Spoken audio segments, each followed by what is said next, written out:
Terminator was first conceived by James Cameron when he had a fever dream of a metal skeleton rising out of a fire. Over time, Cameron took this nightmare and turned it into a well-crafted movie franchise.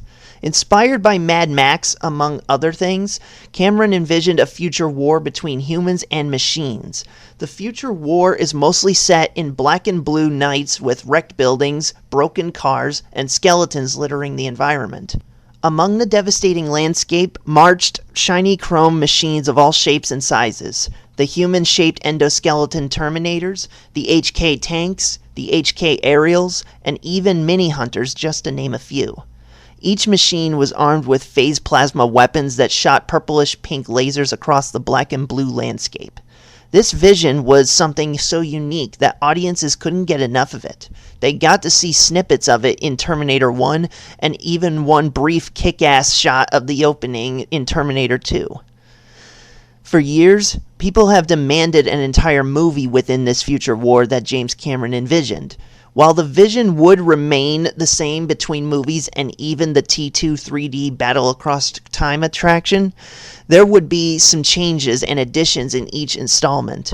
You can even tell there are slight changes between 1 and 2 because the HK tanks in T2 have 2 plasma barrels, whereas the ones in T1 only had a single barrel.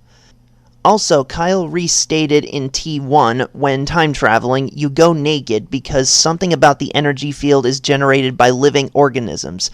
Therefore, nothing dead or inanimate can go through. Yet, in Terminator 2 3D Battle Across Time, the T2 T-800 comes through the time portal that not only remains open to allow a return trip, but also it allows the T-800 to come through on a motorcycle with guns. This hints to the possibility that with each trip made to the past to change things, Skynet learned from the mistakes because changes made to the past show up on historical records that initially were lost during the war, and thus Skynet improved with each timeline. With these changes, the future war would change as well by Terminator 3, Salvation, Genesis, and Dark Fate. Sadly, the changes are not in keeping with Cameron's vision. The HK aerials and HK tanks in Terminator 1 and 2 are very different in terms of design in Terminator 3 onward. Also, Terminator 3's plasma weapons lacked the distinct purplish-pink lasers, as the plasma weapons fired generic bright blue lasers, as well as the sound effect that Cameron used in Terminator 2 that was inserted into the DVD re-release of Terminator 1. In Salvation, everything was bright and tan as opposed to black and dark blue, and the shiny chrome hyper-alloy machines are dirty steel gray. Also, there are no phase plasma weapons. Everyone's using bullets, even the Terminators. They even changed the Skynet from this to this core to that core. In Genesis, we see some of the familiarity of the future war return, but sadly the style and design is altered away from Cameron's vision. Looking at the Terminator endoskeleton in Terminator 1 and 2 and comparing it to the design in Genesis, you can tell they altered it from the distinct original look. Also, when I think of Terminator's future war weapons, I'm thinking of this, not this, not this, winner, loser.